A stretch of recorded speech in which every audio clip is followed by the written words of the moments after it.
महाप्रभु श्री सहजानंद सुख रूप भक्ति धर्म सुत श्री हरि समरू सदाय अनूप।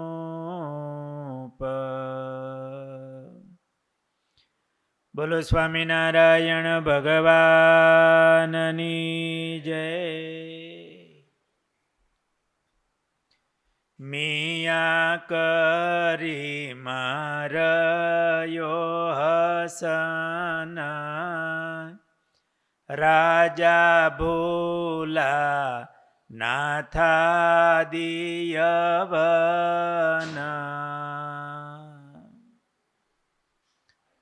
કરીમજી ભગત મહારાજના પાર્ષદ, મહારાજની સેવામાં હાજર હોય, ગાડું ચલાવતા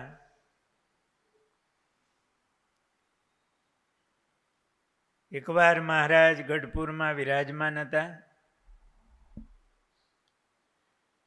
સભામાં મુક્તાનંદ સ્વામીએ બે હાથ જોડી પ્રશ્ન કર્યો, મહારાજ શાંતિ થાય એવી વાત કરો. એટલે મહારાજે કીધું, સ્વામી અમારું છપૈયામાં પ્રાગટ્ય થયું. અમે નાના હતા ત્યારે માધવ, વેણી વગેરે મિત્રો હતા. એકવાર ખાપા તલાવડી ગયા હતા. ત્યાં કિનારે ઝાડવા બહુ સારા અને આંબલી પીપળી રમતા હતા. એમાં અમારા સાથળમાં ખાપો લાગ્યો.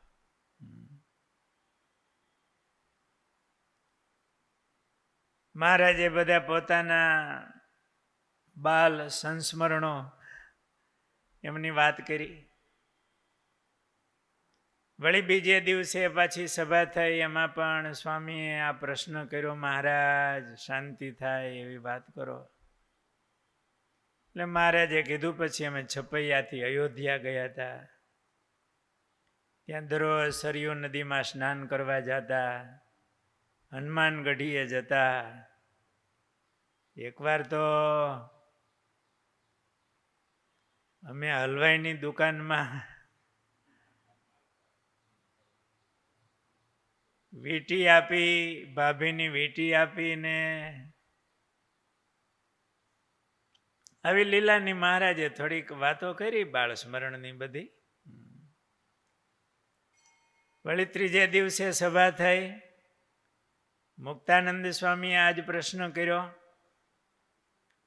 એટલે મહારાજ કે સ્વામી આ પ્રશ્નનો જવાબ છે ને નિત્યાનંદ સ્વામી કરશે. એમ કહીને મહારાજ ઊભા થઈ ગયા. સર્વે સભા ઉઠી. મુક્તાનંદ સ્વામી અને નિત્યાનંદ સ્વામી બે ઉઠી ને સાધુની જાયગામાં આવ્યા. ત્યાં બે સદગુરુઓ બેઠા. નિત્યાનંદ સ્વામીએ કીધું કે સ્વામી મહારાજે શાંતિનો ઉત્તર કર્યો. એમાં મહારાજનું કહેવું એવું હતું કે અમારા બાળ ચરિત્રનું સ્મરણ કરે, તેથી મારી મૂર્તિનું ચિંતન થાય અને એ જ શાંતિનો ઉપાય છે. બીજો કોઈ શાંતિનો ઉપાય નથી.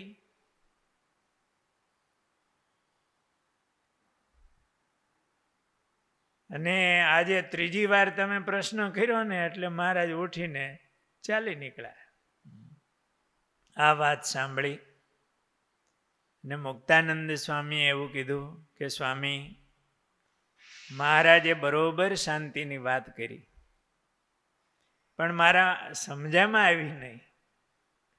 સ્વામીએ કંઈક મનમાં હશે, આત્મા પરમાત્માની કંઈક વાતો થશે એવી.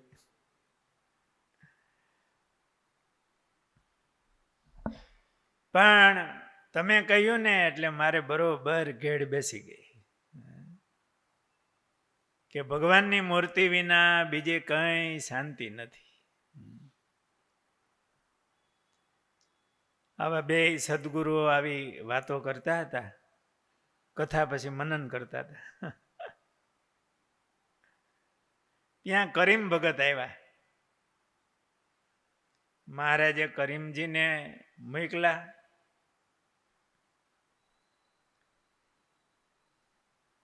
એટલે બંને સદગુરુ પાસે આવી અને કરીમજીએ પ્રણામ કરી અને વાત કરી કે સ્વામી તમે બંને સંતો તૈયાર થાજો, સવારે કારિયાણી જવાનું છે.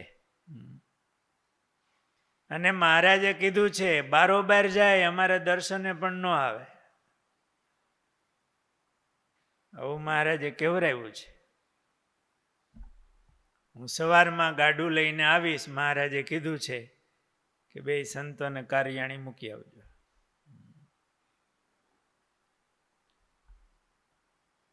નિત્યાનંદ સ્વામી કીધું સ્વામી અતિ પ્રશ્નથી આવું થયું.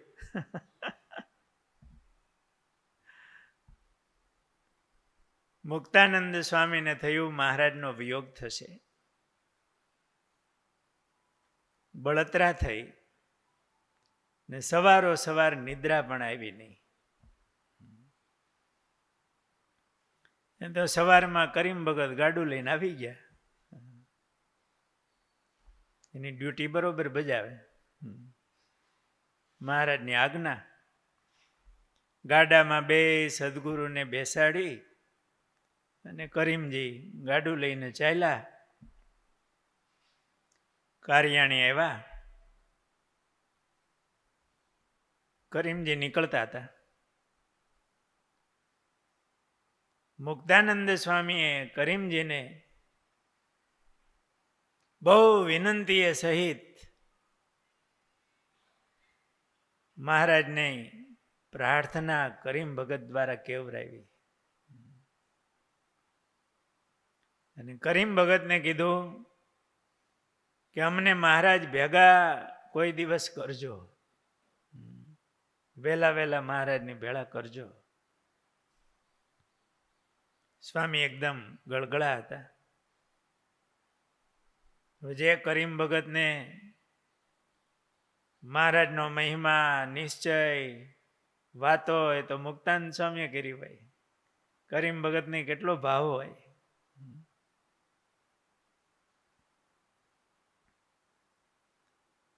સ્વામીના દિલગીરીના વચનો સાંભળી ને કરીમ ભગત ગાડું લઈ ગઢડા આવ્યા. બળદને બાંધીને તુરત મહારાજ પાસે ગયા.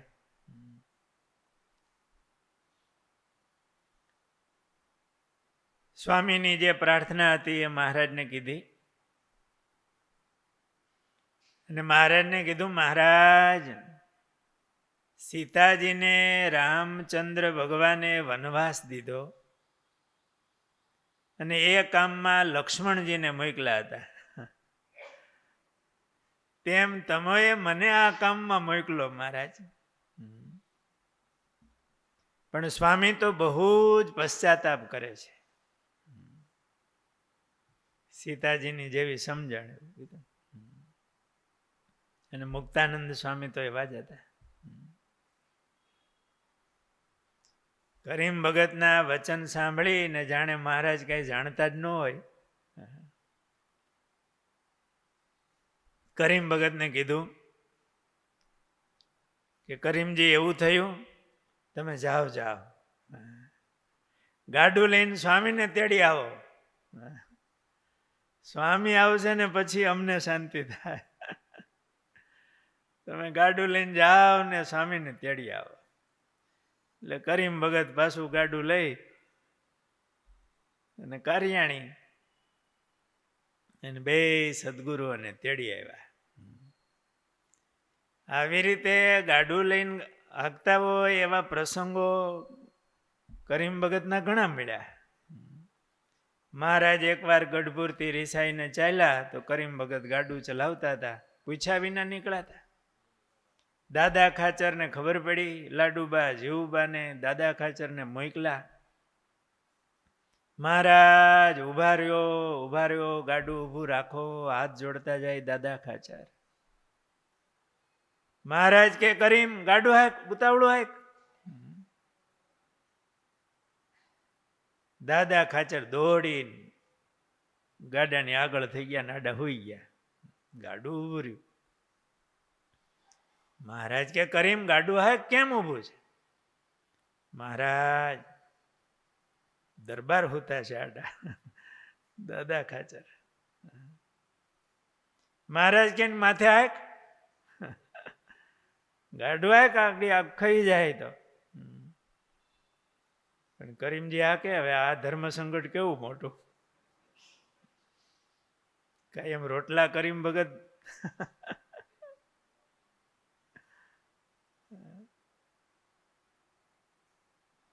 છતાંય મહારાજની આજ્ઞા તો પાળવાની.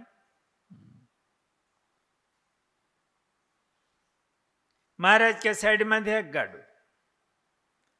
કરીમ ભગતે ગાડું તાળ્યું. ત્યાં તો દાદા ખાચર પોક મૂકીને રડી પડ્યા.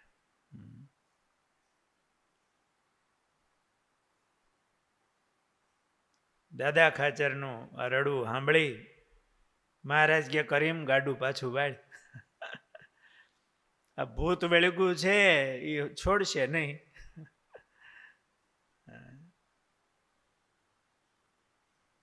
એમ કઈ ગાડું પાછું વાળીને દાદા ખાચરને ગાડામાં બેહેર્યા. પાછા મહારાજ દરબારગઢમાં પધાર્યા. મહારાજ એકવાર મંદવાડ ગ્રહણ કરેલો ત્યારે સંતોએ ચરિત્રમાં લખ્યું કે કરીમ ભગત ગાડું લાવ્યા. તો આ રીતે આ કરીમ ભગત મહારાજના લાડીલા ભક્ત હતા અને મહારાજની એમણે ખૂબ સેવા કરી. સહજાનંદ સ્વામી મહારાજની